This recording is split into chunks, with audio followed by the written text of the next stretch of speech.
Cool, man. So, hey, so usually like for these mastermind meetings, we have a topic, and that's the second hour, and then the first hour is kind of individual stuff. So we always start with goals. Okay, so let's go around. Hopefully, do you guys all have goals ready? Does anybody not have goals ready?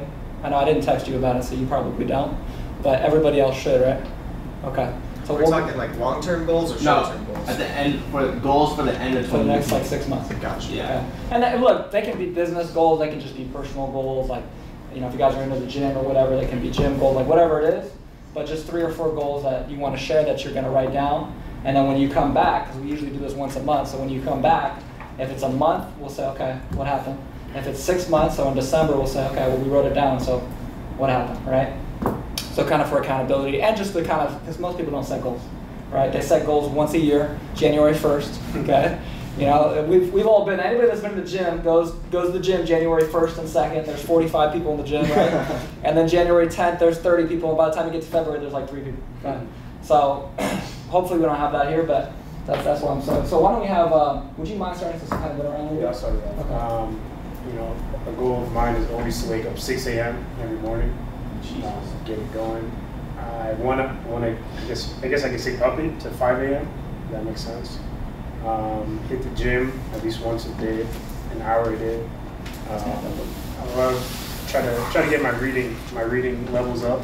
So as of right now, I'm reading 1 hour a day. Maybe I could bump it up to 2. Like that. I guess what else? And I also want to explore certain things like within my industry, like the tech industry, like data mining, and see how I could build a business off of that as well, which is like a whole nother thing, and just focus on this crypto stuff. That's it. Now, I did take some mental notes with some goals, but for these specifically, are they like the 1 month goals and 6 month goals? We'll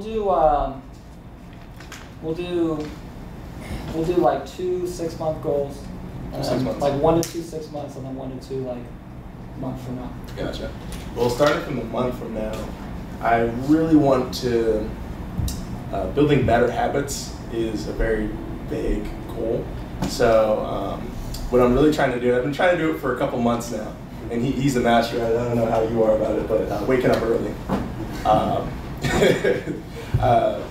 I want to associate my identity with someone that likes waking up early. That's tough to put a measure on that, but It takes you every morning at 6 a.m. Start doing that. all right, man. Hey, if you can do that, man. Dude, the text not gonna work. You gotta call them. Yeah, you Call him. Call Yeah, them. call me up, man. Wake Call your me ass up. up now. And I'm thinking, 5:45, 6 Yeah. a.m. Would be appropriate. Just so I have 3 hours in the day before I go to work, just to work on the drop shipping store. And I guess 2 of the longer term goals, by month 6 to achieve a 6-figure month. By that time, so it could happen either before or after, happen before or before. 6-figure month. Yo, what do you do in this marketing business? It's just a marketing agency out in Irvine. Okay. It's really mellow. You just kind of. You're not doing the sales student loan? Nah, not the student loan game, man. I had to leave all I that. thought that was a good. I thought that was It's good. My bros are making like a lot of bank now. Yeah. Like close to 6 figures. But it was just way too much, bro. Yeah. Like you'd be lucky to get cussed out. Right. How's that? On the phones. How about the dropshipping? I know you were making some sales. Yeah, dropshipping's cool. Dropshipping's cool. It's easy because I'm selling higher ticket prices products now. Yeah. So every time I get a sale, it's like, 35, 40% respectively. Profit. Yeah. Where do you source your items for dropshipping? Like AliExpress or? No. I think I we can't have that later. anymore. Finish your goals. Finish goals. Finish Finish goals. your goals on there. A 6-figure month by the month 6th, and a new older exotic by month 6 or below. Yeah. That's funny. Older exotic. That's pretty much it. What I spent. All right, so for me, you guys ever heard of like Russell Brunson? Who's heard of Russell Brunson? Is it just me? I know you have. You have? Okay, so my goal is by February, which is his next event, to win a 2 Comma Club award. And then So our business, we sell, again, we have a real estate database, and we have an educational program that teaches people how to get started recovering what's called surplus funds, which I'm not going to go into that right now, but in our first 45 days, through everyone that we've taught and everyone that's came through us and been one of our customers, we've helped recover right around $1 million worth of surplus funds. So my goal is by the end of the year to get to 10 million. And then my third goal is like a monthly goal. I need to be more consistent. I know, again, it's a broad thing. So like for me, like what I consider successful with that would be 4 times a week in the gym, right? For me, it's weird. Like I'll have 5 days in a row, Monday through Friday, I'm up every morning at 5 a.m. And then Saturday, I'm down to 8. And then Sunday, I'm like 8:30. And then Monday, I'm tired because now I'm falling asleep later, right? So I just need to be at 5 a.m.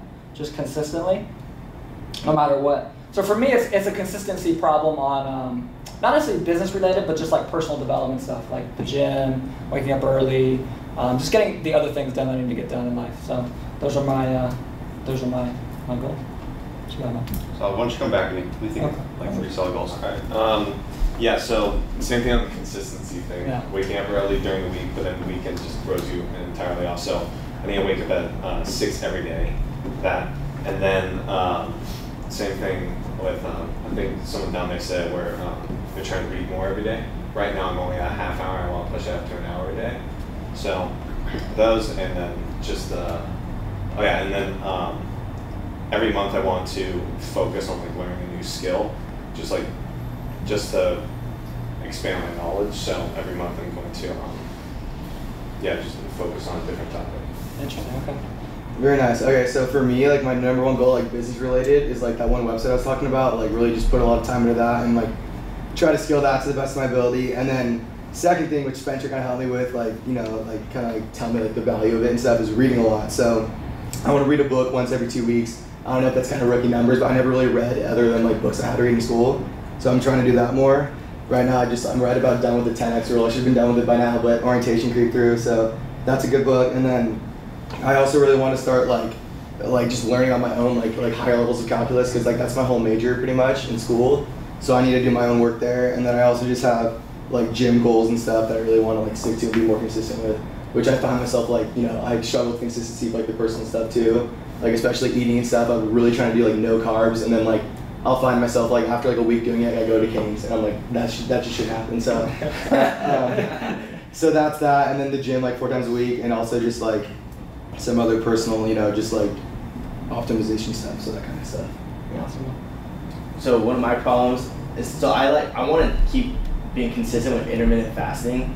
It's the hardest freaking thing to be consistent about. Dude, not eating till like 12 o'clock is devastating, because dude, I like creamer in my freaking coffee. I can't, you know what I mean? That's calories, you can't, like what the fuck. So intermittent fasting is definitely, I need to stay consistent on. Obviously just gym goals, at least 3 days a week. So I started dabbling in some Forex and just trading. So I want to learn, just stay consistent at looking at charts and get to a point where like I'm making, $80 today, $40 tomorrow, $60, just to pay off some bills, I don't need to be making $1 million off this right now. I just want to, in a 6 month span, I just want to be able to pay off some bills, maybe eat some grub, whatever, you know what I mean? Another thing is probably definitely get a deal, from these surplus funds. But the thing is, I need to make consistent calls. I get fucking so lazy, man. It's hard because I work at like a corporate, so I work corporate hours like everyone else. So it's hard to like make calls when I get off, when everyone else gets off. I want to wind down when everyone else wants to wind down. So it's like, that's pretty difficult. Keep reading, that's it. I love reading. I've been reading some interesting books, been listening to some awesome podcasts, so just keep doing that. I think my goals are, stay consistent with the gym for sure.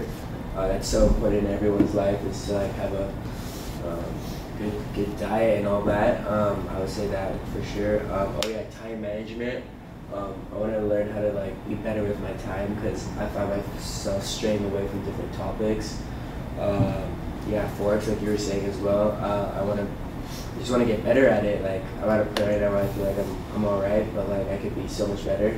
Just need to put more time and effort, and yeah, waking up early. I like that idea too, that I just start with that more. Yeah. Right on. Once again, my name is Ricky. I used to also wake up at 5:30 every day, and I used to read and meditate and all these things. I had like a whole morning routine that I stuck with consistently for many days, and like during last school semester, just kind of stopped, and over the summer, going out late and things like that. I haven't been able to wake up early. I haven't done it. Not that I haven't been able to, I haven't done it. So I want to get back in that grind in the next month. So getting back to journaling, which really helped me clear my mind, because it's always running at 1 million miles an hour. So it really clears my mind. Reading for about an hour a day also.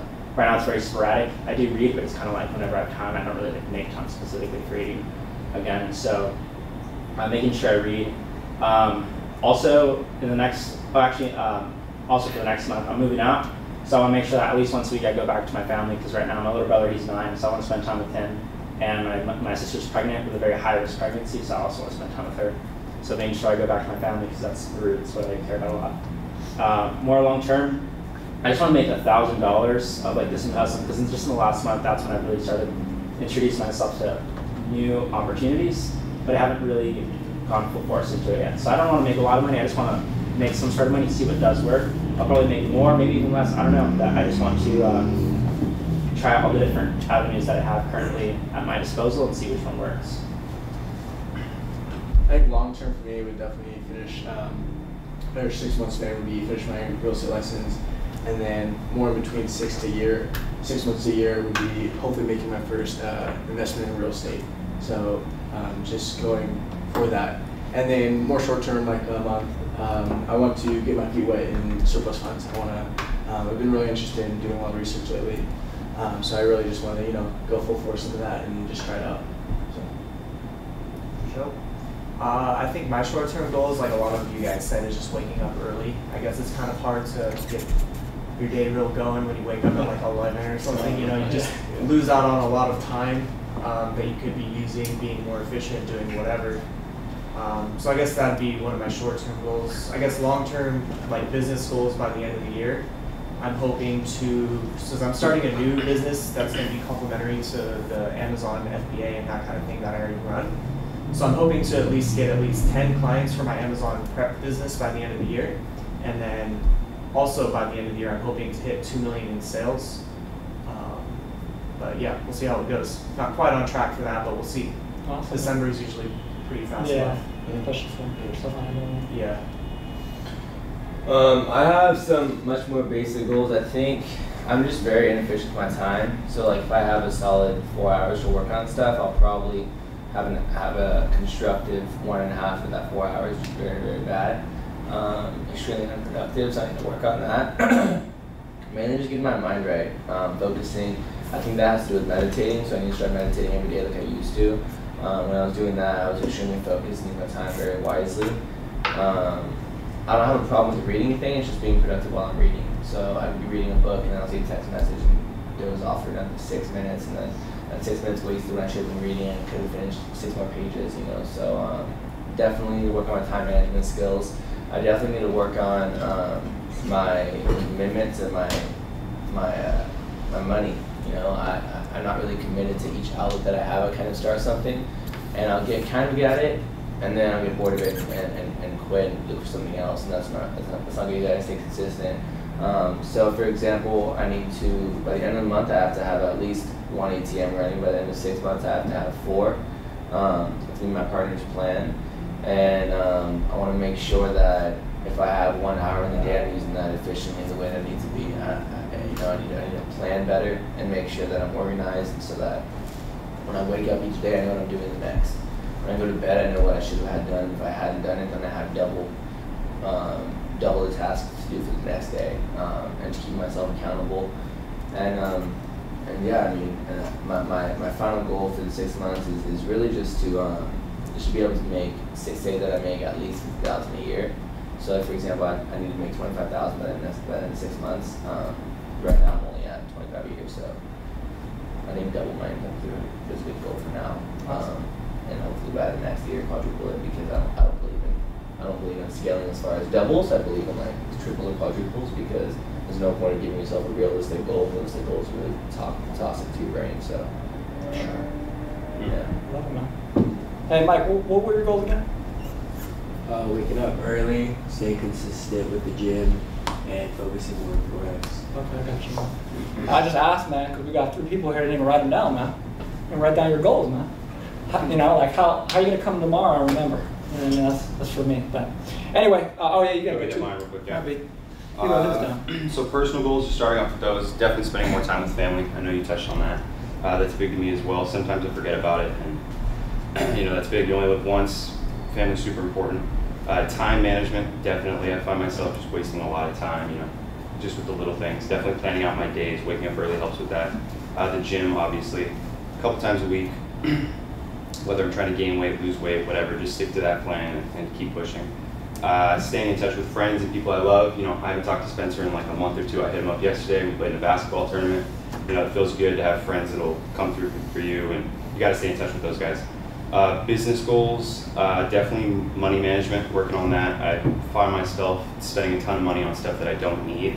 I feel like that's huge, especially in today's era where capital is pretty much king. There's so many things going on, from crypto to real estate, where $1 today is worth more than $1 tomorrow. So you need money for opportunities when they come knocking on your door. Aside from that, I run a YouTube channel. We have about 475,000 subscribers right now. So I'd like to get that to 1 million by the end of the year. We'll see how that goes, but I think we should be able to hit it. Those are pretty much the main 2 for business goals right now. If I think of some more, I'll mention them. Cool, man. Awesome. Awesome. All right. So our topic today is human optimization, which is thanks to that man over at the end of the table, the real boss of this guy. He's running this show today. So I guess since you came up with the idea, like if you wouldn't mind just kind of start us out and kind of give us a direction. Yeah, so I thought of this topic because I listened to this guy's podcast. His name's Aubrey Marcus, and he is the co-founder of Onnit, and the other co-founder of Onnit is Joe Rogan, and we all know who Joe Rogan is. He's a fucking beast, and he makes a bunch of money. But one of the things that they created, which made them actually really popular, really famous, is called Alpha Brain, which is a nootropic. And so I started listening to his podcast, I started reading his book, and it's all about human optimization. He was saying you have to like optimize your body and your brain to really get the results that you really need. And yeah, you do have to create those habits, but it's like what you focus on for yourself, like how you feel for yourself, is how you're gonna like react to the world. So if you feel great, you're gonna do great things. If you feel like shit and you don't have lack of confidence, or you're sleepy, you're tired, you're not gonna perform as well. And so he created this book where everything is all about performance, how it can help you, and how like you could just like morning routines or something like that. So I'm gonna start it off by one of the things he says is right when you wake up in the morning, there's 3 things you need to do. You need to go get some sunlight. So go outside right when you wake up.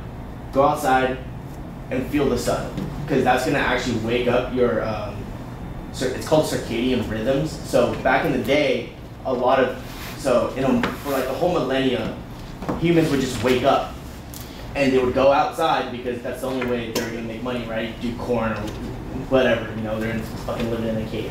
So to wake up your circadian rhythm, you have to go and get some sunlight. And then another thing is, so when you sleep for a whole 8 hours, you're not drinking any water. In fact, you lose 1 pound of water right when you wake up. So your body's drastically dehydrated. And so that's another thing is that he made this cocktail, which is just lukewarm. It could be water, cold water, lukewarm water. He prefers lukewarm water, and you put sea salt or pink Himalayan salt, because these salts have actual minerals, and we don't intake a lot of the minerals through like food and stuff like that. So he says do that, mix it up, and just start drinking it, and then so there's sunlight, there's water, and movement. Just start moving around. Do a couple push-ups, just walk around, maybe do some yoga, do some stretches or something like that, just to wake up your body. This all happens in a span of 20 minutes. Right when you wake up, do that for 20 minutes. Your mind's gonna be straight. you're gonna be awake.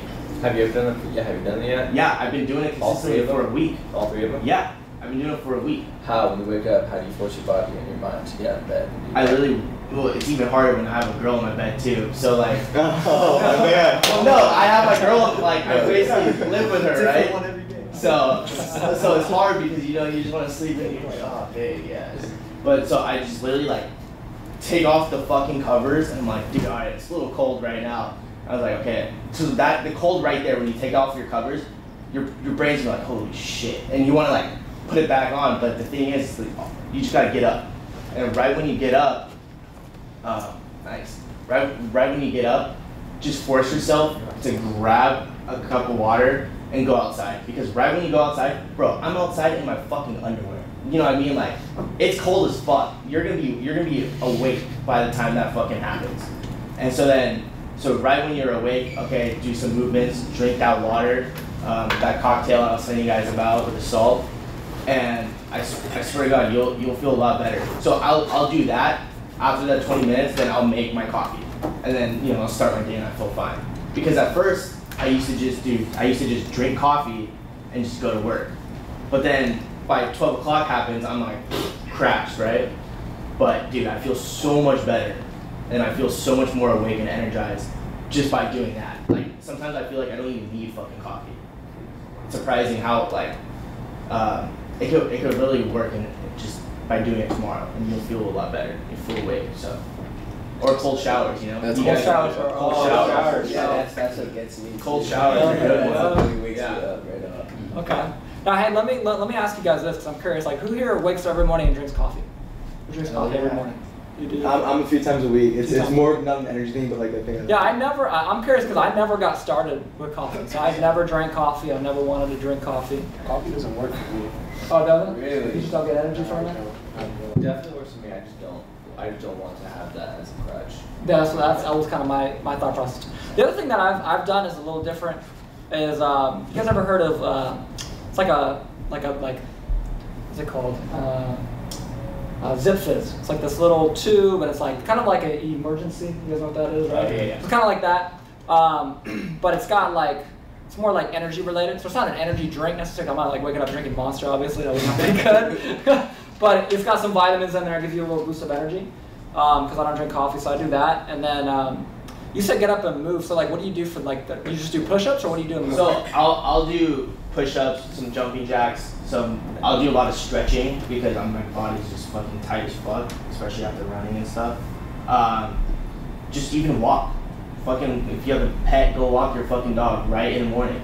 Just get something to get your heart beating. And so he says when you drink your water first, that's gonna prime your everything inside, so you can start eating well and just functioning well. Because it's just like starting your engine. Think about this: you start your engine and you immediately try to go 100 miles an hour, like right when you start it. It hurts the car. You want the car to run for like at least 30 seconds to a minute to warm up, and then it starts smooth sailing from there. So the same thing with your body. You want to drink water, and then just start moving around to warm up, so get the blood flowing to your brain, and that's when you start waking up. And then the sunlight, it's like we need sunlight. We need some, what is it, vitamin D or something like that. Yeah. So, yeah. I love it, man. I guess the technique that helps me is I'm a very mental type of guy in terms of like the way I'm thinking. So I write my goals at night before I go to sleep. Yeah. So then when you wake up, you know that you have to complete, this goal and this goal by this certain time.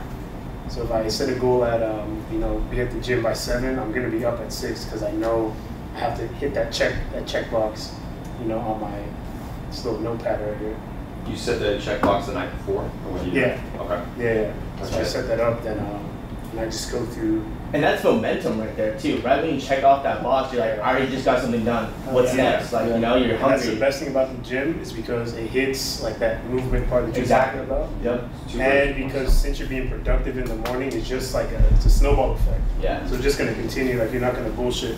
You're not gonna go and eat a bag of chips in the morning because you're like, I just worked out. Let me get a banana instead. Yeah. And shit like that. So it's all about like where you start. Because if you start your day off with shit, you're eating shit, your whole day's gonna be shit. That's natural. That's what Joe Rogan was saying. He was like, dude, I have to have a morning routine. Like a lot of Americans don't have that, and that's why they feel like shit. He's like, if you start off your morning right, it sets the tone for the whole fucking day. Yeah. Done deal. Yeah. And to answer someone else's question, I forgot who asked like how to get up in the morning. When I first started doing it consistently, I just put my phone, my alarm as far away from my bed as possible. Yeah, and I live with 5 other people. So if my alarm goes off, it's gonna wake up everybody else. So I have to get up out of that bed, get that phone, and the first thing I do once I turn off my alarm is I go do my bed. And I'm sure most of you guys have heard like do your bed in the morning, but for me it prevents me from going back into bed. So also doing your bed, and then I need to take a cold shower and then do some of the things you're talking about. I love it. Yeah, you know, waking up early, it's funny, one of the biggest things that helped me do it was, it's kind of a mix of what you said and like having an agenda. Because I don't know about you guys, like if I wake up at 5 a.m. and I don't have anything to do until like 9, I'm like, all right, let me just go back to bed for a couple of hours and get up at 8:30, right? But if I wake up and I'm like, okay, I gotta do this, I gotta do that, I have my morning routine to get done, then I have a meeting, then I have this, right? I'm getting up. Like this is what a couple of years ago I noticed this, because I was trying to get up early, I was struggling. And I noticed, I had a business mentor at the time named Bill, and he was super busy, so he would get on flights at like 8:30 a.m., 9 a.m. Okay, so if we wanted to meet, it was like 4:30 a.m., 5 a.m., like we had to meet. Okay, so I'm gonna wake up and I'm gonna go see this guy, and I would never be late, I would never miss, right? But then the next day I'm like, all right, I'm gonna get up tomorrow at 4:30 a.m. and I'm gonna write out my goals and I'm gonna have an hour for myself. And then I wake up and I'm like, snooze, right?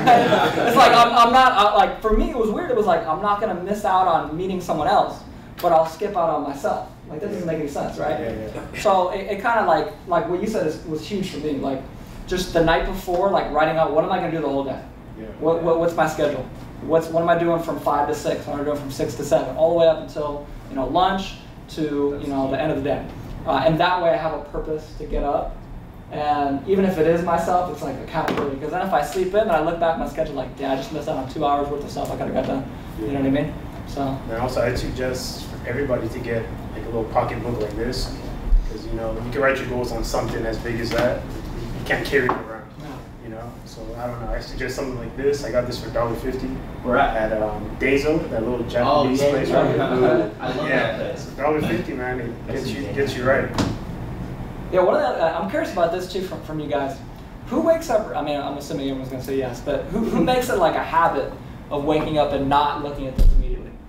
Because that's what I've been trying to do that lately, and it's hard. It is so hard because it's my alarm, and so you go and you're like, oh yeah, I got 6 texts. You know what I mean? Yeah. And it draws you in. But it's been like the days I've been successful with it. It's made a difference because like a lot of you guys, like who mentioned meditating? A couple of you guys mentioned it. I know you mentioned it. You mentioned it. That's been something I've been trying to do. And it's hard because it was the same problem I had when I first started reading, where it's like you read a page, like kind of like you said, right? You read a page, and then the text goes off, and you read the text, and you're doing this for 6 minutes. And then for me, it was even worse because if I'm not devoted to something, I'll forget. So I'll be like, I'll come back, and I'm like, what did I read? And I have to read it again, and then it'll go off again. It's like this cycle. And same thing with like meditating, right? It's like you try to meditate, and then this goes off, and then you're like, ah. So my advice, and it's really hard to do, especially when I wake up in the morning too, it's like it can be your alarm, but if you can't handle that, like just get an alarm clock. Yeah. Just get an alarm clock, hit the button, get up, do whatever you gotta do. When I meditate, anytime I read, and he knows because he's been reading with me, like dude, I'll take my phone, I'll put it in the car, and I'll just go and I'll read. Like I took his phone if I'm like, we're gonna go read. Yeah, he's like, give me your phone, I want to text my mom, and you put it in his car, he's like, let's get the fuck out of the car. We read for like 2 hours and we didn't think about our phones. No, I know. We got so much like that's the only way I can do it. Because I'm not strong enough to sit here with it in my pocket and feel it vibrate and be like, this book is good. I can't. Even if you don't check it out, vibrate just throws it kills me. And then you're thinking about it, who did text me. That's why I just throw it in the car, or I throw it away from me, and I just throw it. I can't see it, but. One of the things you could do, and it actually helps your sleep if you do it as well, is once you go to bed, just put your phone on airplane mode. So that way you don't get any texts. So when you check your alarm, you're like, okay, no one texts me. I'm not pulling it. That doesn't shut off your alarm if you put it on airplane mode? No, it just incoming texts. Okay. Because when your phone's like so it's strictly for notifications, basically. Yeah, just straight for notifications, and it's for better sleep too. Yeah. You're talking about human optimization. Like, Yeah, because you'll get like a call, someone calling you at like 12 o'clock. You wake up. on some bullshit. Yeah, and then you're awake, dude. And then you're like, well, I'm up now. Another thing too, I've recently done is I've completely blacked out my room, just because how you were saying with the light. Yeah. Cause I wake up at I wake up early. I wake up like 8:30. I got work at 10. You know, I have an hour to work up my store, and then I'm off to work. You know, but in that time, you know, the sun shines in around like, I don't know, 6:30, 7. And my body's asleep, but it's responding to the light. It's super sensitive. So I completely blacked out my room. Like, I have a little fire alarm that has a little like tiny light too. I had to put a tape on it to where I can see nothing. So that's one of the things that dramatically helped my sleep and helped my energy when I wake up. That's interesting you say that. I used to actually try to do the opposite, right? Open up all my blinds so the light would be my natural alarm clock in the morning. That's what I do. So that's what I've been doing lately too. I think it works so much better. It works a lot because it's like the alarm clock just kind of like shocks you out of that sleep. There's also like a sleep cycle app which kind of listens to you sleep and like wakes you up when it. Yeah, when it wakes you up. Too. That thing's the best. Yeah, like when you're not works, deep asleep. Yeah. But like it's also, I know, right? It's kind of crazy. But it like listens to like when you're like in your deepest sleep and doesn't wake you up when you're in your deepest sleep. It wakes you up like when. That's pretty cool. Okay. Yeah, so it doesn't hit you super hard. You kind of wake up very peacefully almost. Okay. But when I didn't do that, when I try to get off my phone, I try to do like the blinds. But I also go to it pretty early, so it's like, so it's different. Interesting. Okay. What about like, because everyone talks about morning routines, that's like the hot topic. What about like nighttime routines? Yeah. Nobody talks about that. That's hard as fuck. Well, it's crazy for me because you guys know, like, I'll be here and I'll work until like 9:30, and then I drive, it's like a 10, 15 minute drive home, and then like my mind is still going. Like, I'm sure all of us, we've always got our, everything, is on our mind all at once. And so it's taken me like a while to like figure out a way to like wind down. So for me, it's like I drink tea. Sometimes, this is a Tim Ferriss, remember the Tim Ferriss recipe? Yeah, I love Tim Ferriss. Okay, you like Tim Ferriss? So Tim Ferriss has a recipe, and there's a couple different ways you can do it. I'm a savage, so I do it the savage way. What you do is the savage way is you boil water, and then you pour water into like, a mug, and then you put a tablespoon or a teaspoon of honey, and then a tablespoon of apple cider vinegar. You spin it, he knows. And you mix it up, you drink it, it puts you out to sleep. Okay? The unsavage way to do it, but it still works, is to do the same thing but with tea. So you have tea, and I would kind of mask the flavor a little bit. I don't mind the flavor, so I don't care. And then I've kind of dabbled with like melatonin a little bit. Oh yeah. I don't know. I take that every day. Have you? Yeah. Same. Okay. Works well for me. It does it? I haven't committed to it. So. Do you guys not feel like groggy in the morning? I'm Not so used really. to it. Okay. What I found with that though is like sometimes what happens is like you'll take it. I take the little gummies, you like pop 2 gummies, whatever. But what happens sometimes is it make you tired like immediately, but then like in the middle of the night you wake up sometimes. Interesting. Yeah. Doesn't like keep you asleep. Yeah. What about you? So you've been taking it every day? Yeah, I've been taking it every day since I was a fucking child. Oh, word, okay. Yeah. Damn. So you're like used to it then. So let me ask you this: if you tried not to take it, like what would happen? Like if you didn't take it for I'm dependent on it for sure. Oh, okay. I've definitely heard that when you take melatonin supplements, your body stops producing the level of melatonin that you need to sleep on your own. Yeah. So it's like if you're gonna start taking it, you have to commit. I'm definitely a drug addict when it comes to that. Like if I'm sleeping over, like let's say I'll go to the bar and get too drunk or something, and like I'm gonna sleep at a hotel or something, and I don't have my melatonin, I'm pissed. I'm fucking like, god damn it, and then I can't sleep, so it's fucked. Wow. Yeah, Okay. during last semester, I took melatonin pills to go to sleep because my sleeping schedule was so fucked up. So like I would naturally get tired at like 1 a.m., which is way too late. So I would take a melatonin pill earlier, then I'd go to sleep. But then, like your body would stop producing melatonin naturally. So I'm like, I can't do that. Yeah, that's interesting. Because like I said, I know a few people that are like Christian that take it every day, and then they can't sleep without it. But I've also heard kind of what you said, like people wake up like a little groggy, which is what I'm kind of worried about because I don't want that. So I feel like that's the stage. You think so? Yeah. Because you definitely don't wake up like that. You wake up and you're like ready to go, right? Yeah. Okay. I don't feel groggy. Interesting. How many hours of sleep do you get in that? Like 7 to 8. 7 to 8? Okay. I value Every my night. sleep, dude. Hell yeah, I It's value impressive, my man. sleep. I'm not gonna Dude, lie. because like it's either because I can't study or I can't work at night. I'm most focused in the mornings. So I'll fucking wake my ass up at like 4 o'clock in the morning if I have to, if I have like a test like that day or something, and I'll study my dick off. You know what I mean? So yeah, I'm not a night person, so I'll definitely try to like I'll definitely try to like get early sleep and then wake up early or something. But I gotta get those 8 hours, 7 to 8 hours, easy, or else my brain's not functioning or I'm not performing well, so I'm in sales and you constantly have to be on your shit and constantly. CJ knows like you have to be like you have to know your script, you know how you're gonna explain it, how you're gonna say it. Like there's a system to it, and if I feel tired, I'm lazy about it, I'm not hitting goal. Simple as that. So I try to get 7 to 8 for sure. God, that's crazy, man. Yeah, I'm not getting 7 to 8, man. I need to step my game up. I see you on Instagram at like 3 in the morning, pointing the camera at your alarm clock, saying you gotta get up at 6. Yeah. Man. That's crazy. Yeah, man. This is what happens for me. I don't know about you guys. Maybe this is probably just me, but when I'm like obsessed with something, I'm like obsessed, right? Yeah. So like I won't sleep. Like I'm just into it. Like I'm passionate about it. And I'll do that for like 4 or 5 days in a row, and then my body just can't keep up anymore. And then I'll have like 2 days where like I hibernate. Like no one hears from me. Like I'm just like sleeping. Like nobody hears from me. And then I'll wake up again on, usually it's like the weekend, but on Monday I'll come back and I'm like, all right, I'm all in again. Yeah. And I'll go and I'll get like 4 hours of sleep a night. And then that weekend, like it's super unhealthy, but it just happens. I don't, you know what I mean? So that's why. And you'll lose focus. Like I'll lose focus so quickly if I don't get that. And for me, it's really weird. For me, like right about the 4th, 5th day of like 4 to 5 hours of sleep, I'll start like it starts getting a little questionable. But for the most part, it's like I'm just I'm all in. I'm not even thinking about it. The thing that's been happening now, I'll tell you guys this, and so I'm curious. Again, that's why I kind of asked about like nighttime routines, because this is what's happening to me. So we are, we're getting a lot of, we sell our educational product through a webinar, okay? We do the webinars at like 7 at night on Wednesdays and Thursdays, okay? So I do the webinar, and then at like 8:39 I'm done, right? And we do like a Q&A, whatever. So we're done probably at 9:30. I'm exhausted. But then we get all these people flooded in, which is great, except for the fact that it's at night. So they're asking me all these questions, like via email, about what we're selling, about what we do, about everything like that. So then I'm up until 10:30, 11. And by the time I'm done answering like 500 questions, now it's like my mind's all over the place. I'm like, well, is this guy gonna go like, you know what I mean?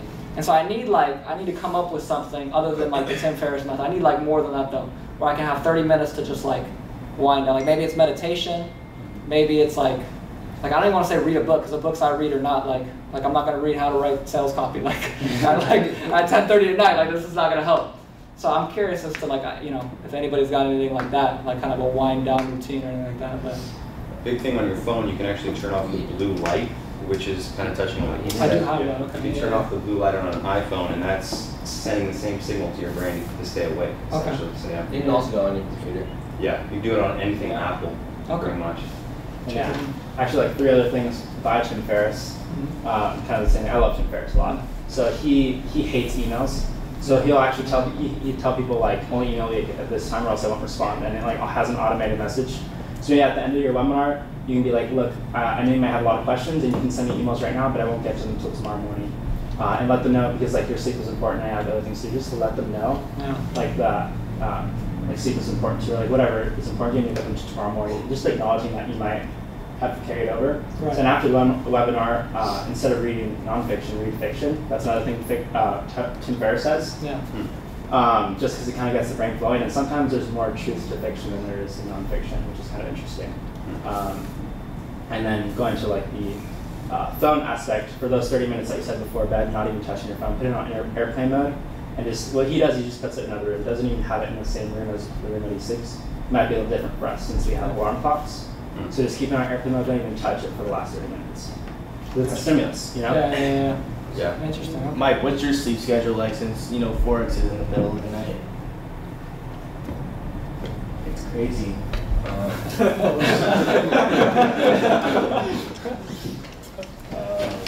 I mean, so like our session during our time, we have like the worst time zone for trading. So like we're in Asian session, and then London opens up at 12 o'clock, and New York opens up at 4. So like if I want to trade, if I want to go through London, I usually either pick one or the other, because going through all of that and then going through your day is pretty hard. So I'll usually either pick London or New York, and debating on how, like, if I come back from work or something and I feel like, okay, I can just bust out through London, I'll bust out through London. Or I'll go sleep right when I get home and then I'll wake up early just to go through New York. So it's different.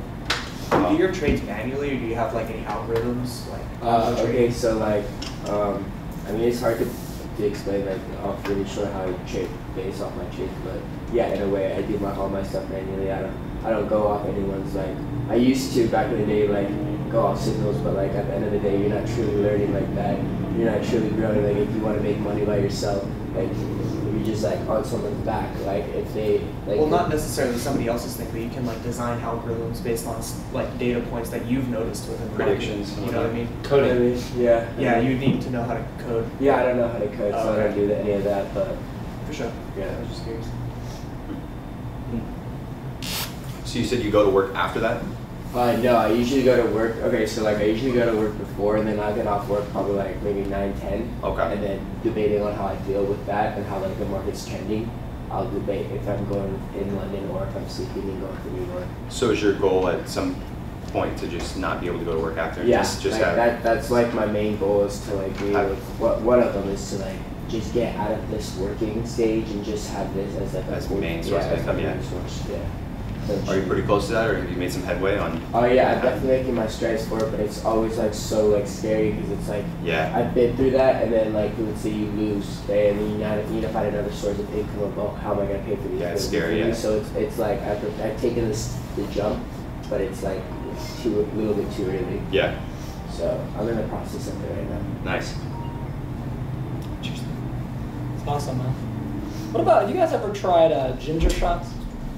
Yeah. This guy I love ginger shots. I do one a day. I try to do one a day. What's the point of that? I never understood. You talk about understand. I just know With ginger shots, it's a dramatic, if you do it consistently over the long term, dramatically improves your energy.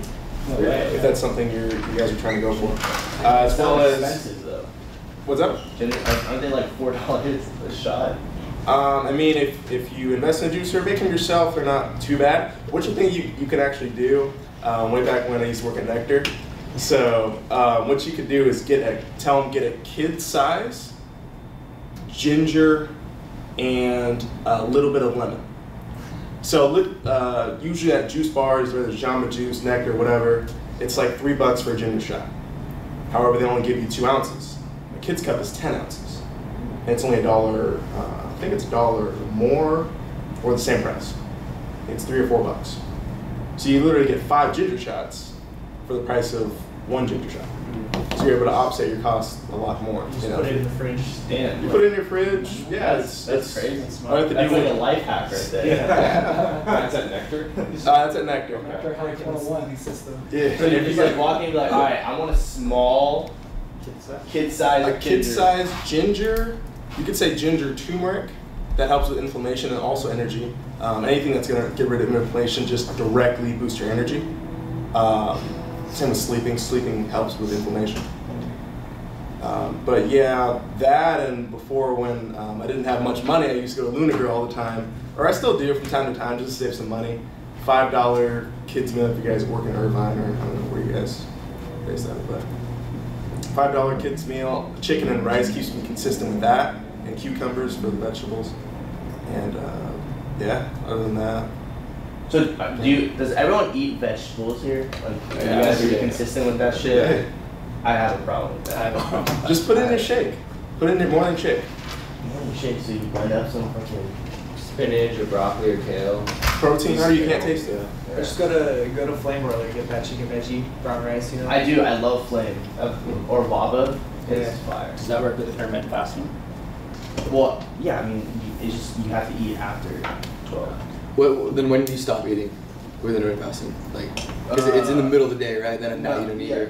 So you usually stop eating at 8, and then you start eating at after 12. What's the point in waiting till 12? I heard breakfast is the best thing for your brain.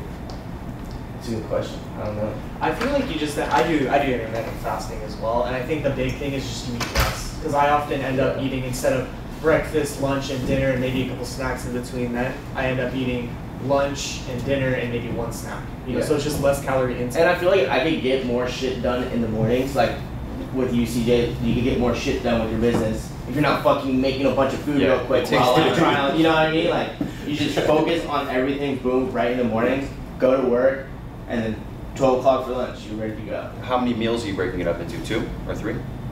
It depends. It's usually like 2. It depends how hungry I get. You know what I mean? It could be like 2 ginormous meals. Yeah. Or, you know, it all varies. Okay. It's interesting. You said that you used to work. When you quit acting? What has it been, like maybe a year? You quit acting a year ago, and you're already planning on making 6 figures a month. Within 6 months.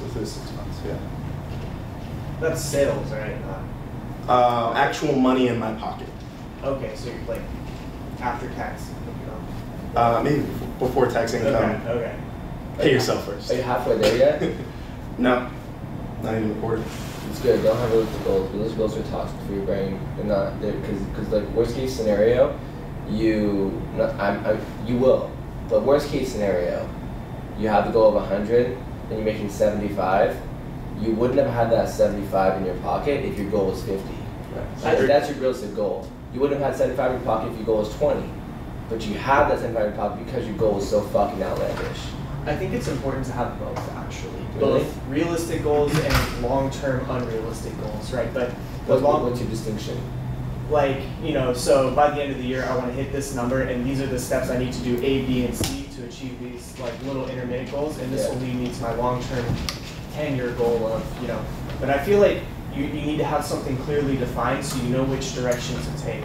Yeah, that's a very smart strategy, of course. You have to have, like you said, you just have to take steps to get to the top of the tower, you know? Right. I like that, yeah. I agree. On one book, I don't know if you guys read it, The One Thing, he talks about having that long-term goal, for me, having a 6-figure month in 6 months, and basically having a goal that, or an if-then goal. Basically saying, like, okay, if you want, say, on a smaller scale, $10,000 a month income, okay, what do I have to do in 3 months to make sure I'm on track for that? Okay, what do I have to do in 1 month to make sure I'm on track for the 3-month goal? And what do I have to do today to make sure I'm on track for that 1-month goal? Basically, breaking it down to a daily structure. And what drives you towards what's your bottom line? My bottom line? Yeah, like for example, everyone has a bottom line. What do you drive for? Do you want your kids to be rich? Do you want to be rich? Do you want a nice car? Do you want a nice house? Do you want to take care of your parents and take care of your brothers? What's your situation? Why do you want to be rich? It's basically a mission to buy back my time, because I think that's more important than anything. Facts. You want time for what, your family, for your wife, for your For kids? everything. I want to hang out with vacations, do what the hell I want to do. Freedom with time. Freedom with my time, because I could freedom from you, freedom with time. Right, because why am I allocating all my time, you know, and it's my choice. And it's always you versus you. You know, you becoming better, the point of this is for us to become better. It's always going to be you versus you at the end of the day. Have you ever been at a null where you feel like you're not as productive as you were 2 months ago, 3 months ago? Oh, yeah. I'm at that null right now, and I'm trying to figure out how to kickstart my growth again. I'm struggling.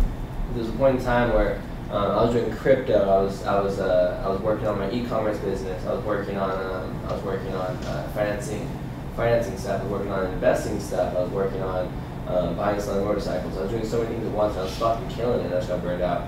And I'm trying to figure out. And when Christian texted me about this meeting today, I was very, very intrigued because I wanted to figure out what everyone else is doing that seems to be successful at a young age. You two kids aren't even in college yet?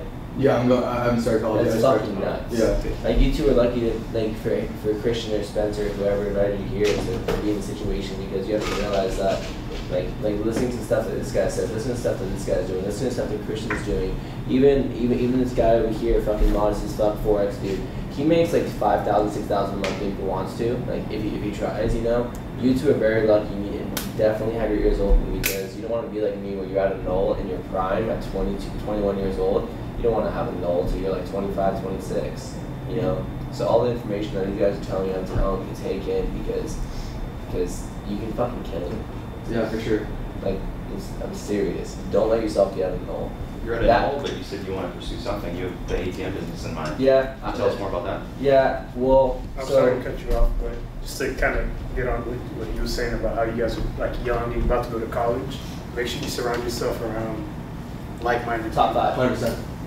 Yeah, those like that one. If you take his advice, that one thing will either make your life amazing or it'll fuck your life up. Like that's it. Like my favorite quote is, if you hang around 4 broke people, you're gonna be the 5th. Damn. So if you hang around 4 successful people, you'll be the 5th. Just based on conversation, right? Because if you hang around people who are talking about, oh, I'm gonna go get fucked up today, tonight, tomorrow, and all this bullshit, you're gonna have fun, but you're gonna land in a pattern. And I mean, like, if you want to do that, that's cool that you hang around those people. But it's all about whoever you want to be, hang around those people. And don't get distracted, man. Yeah. Because there's so many distractions. I appreciate that because I've already noticed that. Like, I have a buddy, I don't know if you guys have seen his Instagram, ads.com cam. Yeah. So he's like absolutely killing it, and he's been one of my best friends forever. That party like, kid? What? That party promoter kid? No. No. He's a Shopify guy, and like, so I just always noticed, like, every time I'm hanging around him, or even Spencer and I go way back. My earliest memories are like with Spencer, like on the street when he's like chasing me around in his Razor, pretending to be a freaking cop, like he's terrible like that. But yeah, I agree. Whenever I surround myself with people who are like driven to success, I find myself like just like so much more determined. Then I have my other buddies who like just smoke weed all day, and if I'm ever hanging out with them, I feel like there's no substance in our like time together. You know what I mean? Yeah. I have no value with that, so I definitely appreciate that advice. And I agree. You said that kid's your best friend, or one of them? One of my best friends, 100%. You definitely need to surround yourself with him. Yeah. He's 17, 18?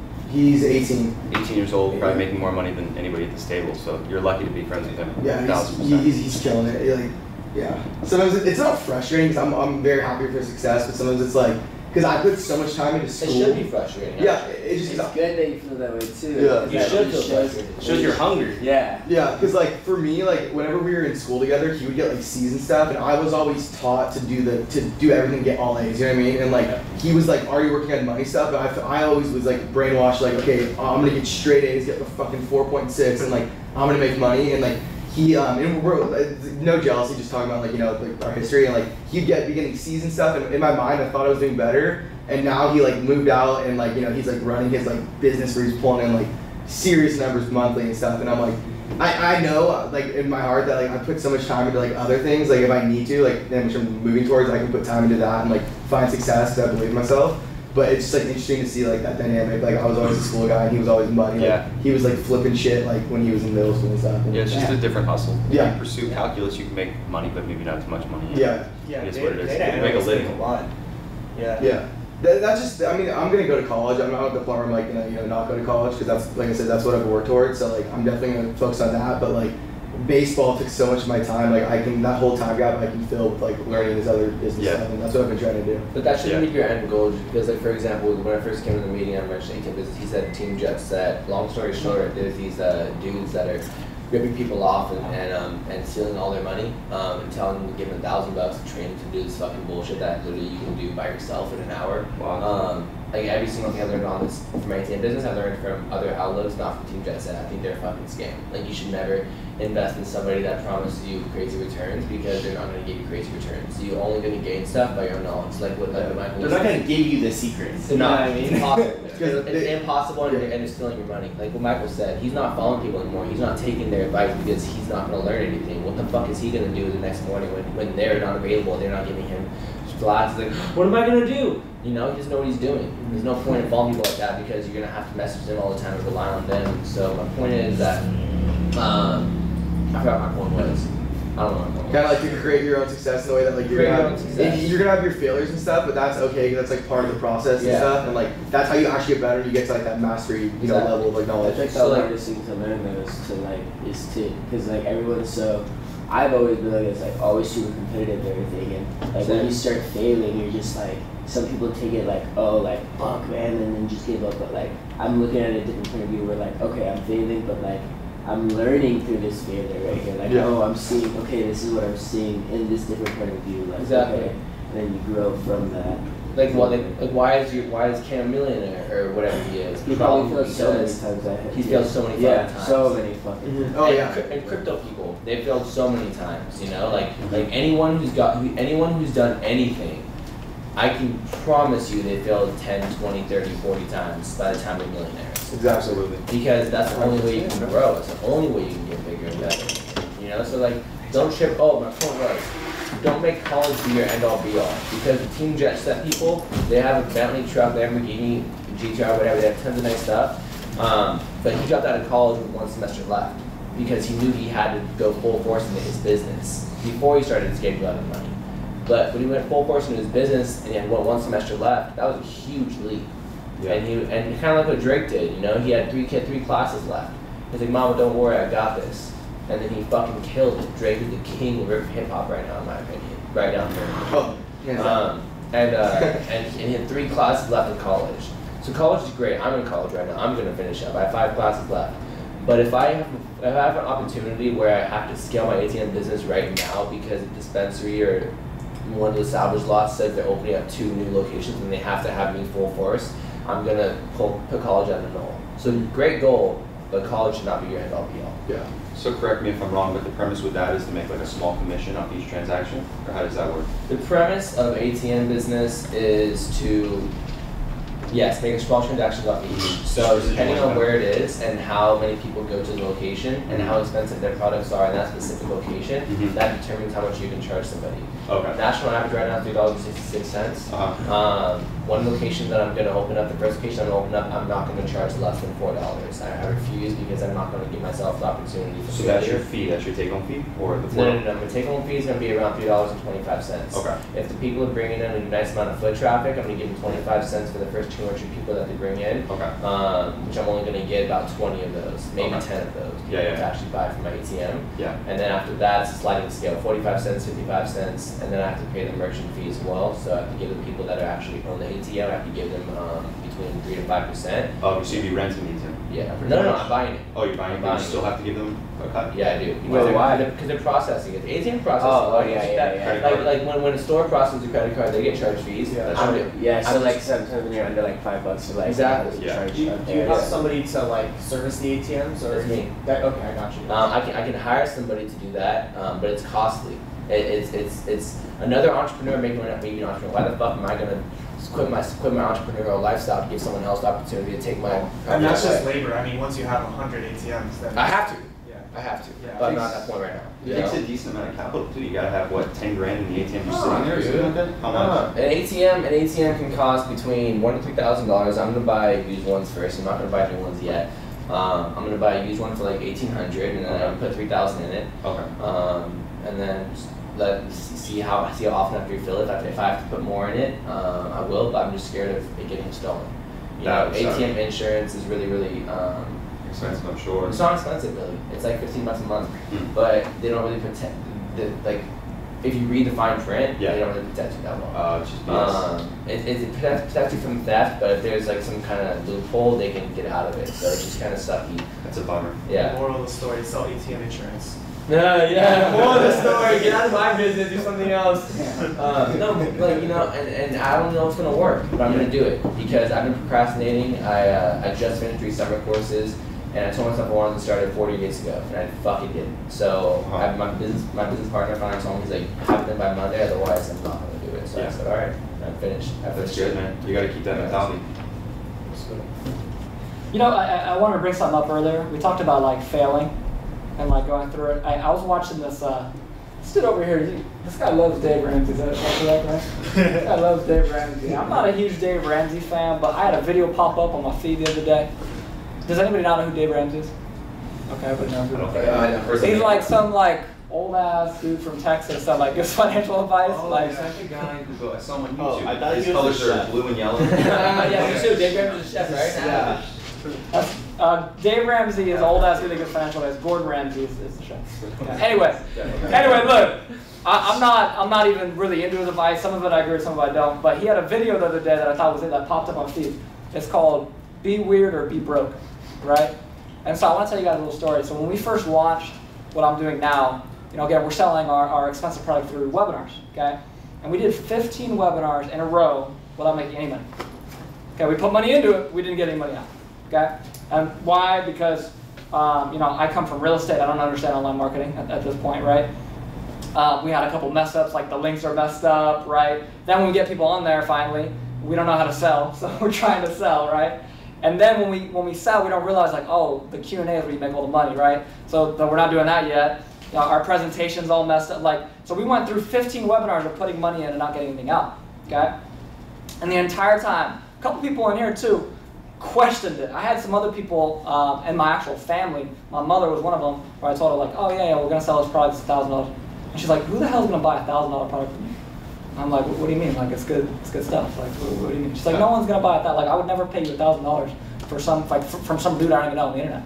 And I'm like, all right. Like, a couple people in here, like, I think you might have even been like $1,000. Like, you sure that's a little too high? Yeah. Right? And I'm like, you know what? Let me just keep going. Okay. Like, keep going, and finally, after like, I think it was our 16th webinar, like we had 3 people on the webinar and we made 2,000. Okay? 2 out of 3, which is not bad, right? And so I was like, okay, so it works, right? We figured that out. It works. $2 grand within an hour. $2 grand in an hour. So I'm like, okay. And so from that point, I'm like, okay, now I have the confidence that it works. But at any point, I could have been like, on the 8th webinar, I could have been like, it's not gonna work. Like, you know, we had, because we've had webinars before that where we had 20 people on and nobody bought it, right? And stuff like that. What made you pick the price of 1,000? It's technically $997, but well, yeah, you know. Yeah. A couple of reasons. First of all is what we're doing is it's again, it's called surplus funds. So is anyone here familiar? Like, I know you might be a little bit. Is anyone? And I know you are. But before we continue, that is not what you said earlier when I said don't buy into someone else's stuff. You're selling someone the idea of how to do it. A little bit, yeah. Oh, I'm sorry, man. You're all good, man. I'm sorry. You're all good. Don't worry about it. Our big thing, the course is not my real business. So my real business is actually the back end, which is our lead database, which we charge monthly recurring for. Okay, but you know, it's a good question. I have a friend. You guys know who Tanner Fox is?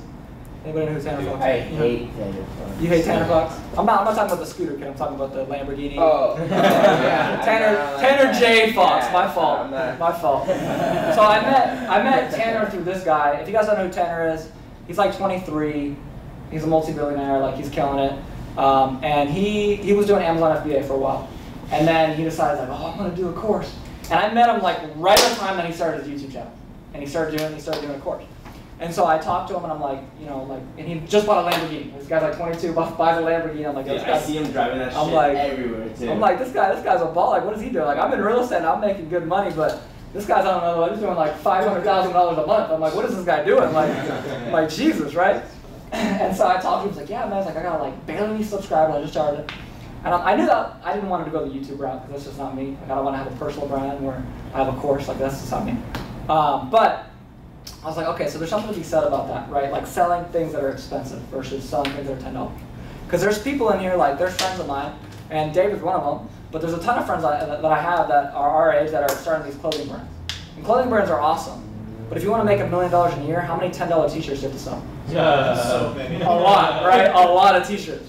Which is why you're selling like $80, $100 like luxury stuff, which is better, right?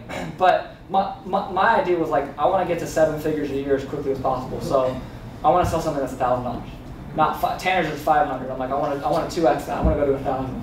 And I think I can I can scale quicker than him because he's dependent on free traffic. So if you guys are familiar with like free traffic, whereas I run actual ads, so I can just scale off of that, right, through an actual selling process. But that was kind of how it started, and then. I mean, the price point kind of was just, we kind of talked about it, and it was like, we didn't want to do over 1,000, and we didn't want to do less than 750, so it's kind of between 747 or 997, and we're like, let's just test both. We haven't tested 747 because 997 worked, so I'm like, all right, probably should though, but, you know, yeah. Sick. So. I'm just going to give a quote because we're just talking about failures and shit like that. Yeah. I heard this by, what's that real estate dude that we listen to on Drama's podcast? Kevion. My man Kevion. I love that guy. But he says, the difference between the master and the student is that the master has failed more times than the student has ever tried. Yep. Oh, shit. Yep. It's huge, man. Facts. What exactly do you sell for $1,000? Like, what is it that you sell? So we have a program called Surplus Fund Mastery. It gives them 3 months of free real estate leads. It gives them access to our lawyers we actually use to close deals, all the contracts we use to close deals. Obviously, like the actual course, and then scripts, so the actual phone scripts that we use on that. With that, we're not like the people that just like sell shit that doesn't work. In the last 30 days, like I said, we've helped, through our students, recover over $1 million worth of surplus. So that's been pretty awesome. We had a guy named Rick who signed up and within 30 days closed 6 deals, which is really fucking exciting. Well, shit. insane. It's a we real have- shit though. Like I've been doing it, Yeah. and people actually answer the fucking phone, and like they're actually open to it because it's not like you're selling them a product. You're trying to help them get their money back. Exactly. You know, so like they're more open to it than you trying to sell them something through cold calls. You should explain surplus fund. Yeah, so let me, because you guys probably like, what the fuck is he talking about? Like, what is surplus? So, okay, so I started in real estate, and I did something called wholesaling. You guys familiar with real estate wholesaling? Anybody? Yeah? Yeah, okay. The general idea is, right, you find a property that's, you know, the owner's not doing well with it or whatever. You offer them, you know, 50 to 65% of the property value, and then you get that under contract, and you flip the contract to somebody and make 10 grand, okay? So I started out with that. The problem with that was, and I actually have some of the old direct mail I was filming it for an ad in my office, is like I would spend like $1,000 in direct mail and I get like one call. And then if that call wasn't a deal, I just lost $1,000. Sure, yeah. Yeah, and I'm like, okay. So the only way to do it was to make calls myself. And that's great, but unless you're gonna have a whole sales team, you're pretty much just doing it yourself. And you're still dealing with a bunch of people. So I did that for a while. And that's, again, if you're doing foreclosure leads, that's up until the foreclosure process, up until the what's called the notice of trustee sale and then the actual sale itself, okay? What surplus funds is after that. So the house goes to foreclosure, it's sold, and let's say the foreclosing loan amount is we'll make it release, it's $100,000, and it's sold at auction for $150,000. That extra $50,000 is owed to the homeowner that was foreclosed on. And it's the bank's job to let them know. So what does the bank do? They send that person a little note card. And then the problem is they send it to the house that was already sold at auction. And so they're either not there anymore, or like they've got 800 other postcards from the bank telling them like get the fuck out. So they're like, all right, like let me not look at that one. Let's just get out. So you get, you know, literally thousands of people. In the last 6 months, there's been $500 million worth of surplus fund leads, just in California. And so you get these people that like you call them and you're like, dude, like you're at $30,000. Like I can help you get that if you want, or you can just keep it there. And they're like, yeah, like you know, let's work together. So that's the basic premise of it. And then we're the only company that actually sells leads for it, unless you go to the courthouse because it's public information. But if you want like the whole state, you have to come through. Just kind of, so. How do you have that worked out with the state? So basically, this you're talking about the actual lead site that we have. Yes. Okay, so this is how we have it set up. So I'm in a 50-50 partnership with a real estate mentor. He actually walked past here 30 minutes ago. His name is David Church. And David knows nothing about online marketing, nor about selling online. He's a real estate god, but he doesn't know anything about online marketing. But he also has one other thing. He has connections. He knows everything. Okay. And so we got together and I said, look, I want to do this because I think there's potential, but we need to have a lead site. Because right now we can teach people, but then they have to go to the car and get leads. That's going to stop a lot of people from buying, right? And we're going to miss out on the opportunity to sell them more leads, right? He said, well, I have a guy that he already owns a lead database. There's a lot of lead databases for investors, foreclosure leads, probate leads, all those. So he has a friend of his that owns a foreclosure lead database in California. And they don't even know, but they're already drawing these surplus fund leads. They don't know. Because it's just public information. But once they have access to it, they're pulling it. They're just not using it. So we signed an exclusive with them to use their leads.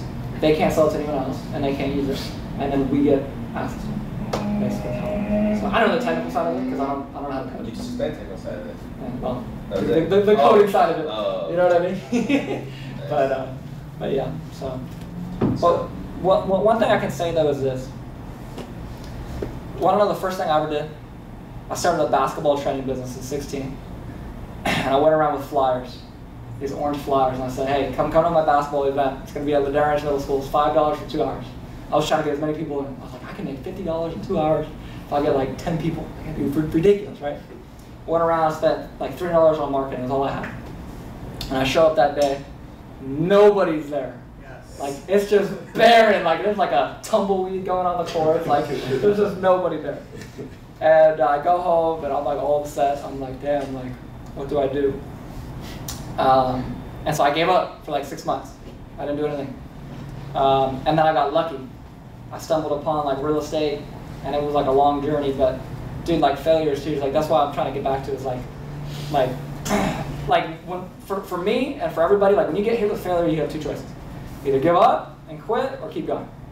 And like what I learned from a young age. You guys know who Eric Thomas is? Eric Thomas, you guys know who Eric Thomas is. Eric Thomas is a motivational speaker. He's got a quote. He says, "You're already going through pain, so why quit now? Just keep going and get a reward from it." So like failing, like it's painful. Like it's painful. If you guys ever like fail, you're like, fuck, like god damn it. Like that happens to me all the time. Yeah. But I'm already in pain, so like why give up now? Like if you quit, it's forever. So like you might as well just keep going. So that's my motto, but I know I just went on a rant, so. Yeah, life doesn't happen to you, it happens for you. Yeah, boom. Exactly, man. Let's do challenges and then what time we at? Oh, we have some time. Let's do some challenges and then we'll do like some networking at the end and then call it. I just want to mention something because I noticed that we all have, or most of us have an issue with like time. Yeah. So I guess something that I'm trying to coin like a phrase is like time is coming up with a time utilization rate. Yeah. So meaning that on average, like we have 16 hours in the day because we sleep 8 hours a day. Yeah. So you should try to at least get 50% TUR, I guess you could call it, time utilization rate. So try to get at least 8 hours a day working on yourself. Because it's funny because just naturally we think it's okay to work 8 hours a day for somebody else, but when it comes to our own shit, if you actually really calculate it, like I went through this phase too, I noticed I was actually working 4 hours a week on my own shit because I was spending 8 hours a day working at McDonald's when I was working there, working for whatever. So you should always try to bring that stuff back to you, if that makes sense. So try to get your own 8 hours and learn your own shit so you can build yourself. Because you don't want to work for somebody and help them build their dreams when you're trying to build your shit. Yeah. Because it doesn't work like that. It's like the Instagram photo. I think you sent it to me. It's like this old man with like a Lamborghini, and the quote is like, it's like, oh, my boss just got a new Lamborghini, and then the boss is like, yeah, I'll get another one next year if you keep working hard. You know what I mean? But, all right, so we're gonna do challenge goals, which is basically like you're gonna turn to the person next to you and you're gonna give them a challenge. So like customize it for them, like ask them what they want to work on, and then give them a goal for the next month to something not like be more consistent, because it's like how do you measure that?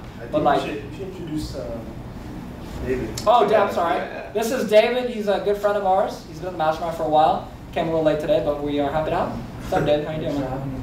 What's your brand, man? Yeah. It's called Red Tom, and it's a clothing brand. Starting to sell stuff. Red Tom? Red Tom. Red Tom. Red Tom. Yeah, Red Tom.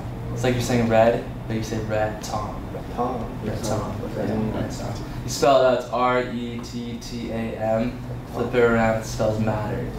And it's pretty much a company that is. That was hard. That's almost shit to get you, man. It's a company that's trying to close that gap, trying to bring water and education to third world countries. So eventually, ideally, we'd like to be B Corporation. If you guys are familiar with that, like Tom's, Warby Parker, all those type of companies. But right now, I'm just trying to get all the pieces together. We just got Paul Miller's in, and I'm trying to save it for my first order. And that money will be used, because I'm trying to save it for Cambodia, to work with this small foundation, so I could see how the system works over there, and hopefully make my own foundation in the near future. That's awesome. That's awesome. Hopefully, I'll be fun soon. And by the way, dude, this guy's got this dopest T-shirt I've ever seen in my life. So he's got like in cursive, he's got like his Red Tom, and you look in the mirror and it says "Matter." It's the dopest thing I've ever seen in my life. You gotta get one. You have shirts on you in that backpack? No.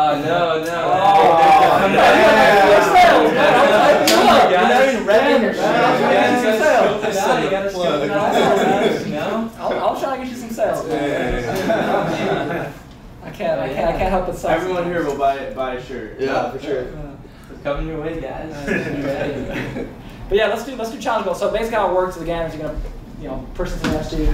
You guys talk it out, like figure out what they want to accomplish in the next month, and then give them a challenge. So like if it's wake up early, like you gotta wake up at 5 a.m. 18 out of the next 30 days, okay, or whatever it may be, and set them a number, and then set up a way to keep them accountable for that. And then after that, we'll do quote of the day. So just get you guys thinking about that. It's like, what's a quote that's impacted you in the last 30 days that you feel like you want to share with the group? So let's go then. Let's just talk it out.